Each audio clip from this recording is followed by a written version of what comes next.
ఈ వాక్యాన్ని వీక్షిస్తున్న సహోదరి సహోదరులందరికీ క్రీస్తు పేరట వందనములు.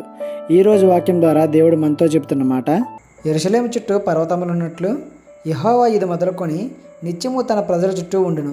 కీర్తన గ్రంథము 125:2. ఒక ప్రాంతం చుట్టూ పర్వతాలు ఉండడం వల్ల ఉపయోగాలు ఏముంటాయి? పెద్ద పెద్ద గోడలుగా ఉండటం శత్రువుల దాడి నుంచి తప్పించే రక్షణ ప్రాకారాలుగా ఉంటాయి. కొండ ప్రాంతాలలో వర్షాలు పడడం వల్ల వ్యవసాయం అభివృద్ధి చెందుతుంది. నదులు వాగులు ఏర్పడి మంచినీటిని అందిస్తుంది. పర్వతాలలో ఖనిజాలు, ఔషధ మొక్కలు ఉంటాయి. చల్లటి వాతావరణం, కాలుష్యం చాలా తక్కువ, అసలు ఉండదేమో కూడా. కొండ మధ్యలో ఉండే ప్రాంతాలే ఇంత లాభాలు, రక్షణలు కలిగి ఉంటే, వాటన్నిటినీ తయారు చేసిన దేవుడు మన చుట్టూ ఉంటే ఇంకెంత బాగుంటుందో కదా మన జీవితం. ఒకసారి ఆలోచించండి. ఈరోజు దేవుడు మన చుట్టూ మనతో ఉంటాను అంటున్నాడు. మరి నీ జీవితంలోకి దేవుణ్ణి అనుమతించడానికి నువ్వు సిద్ధమేనా?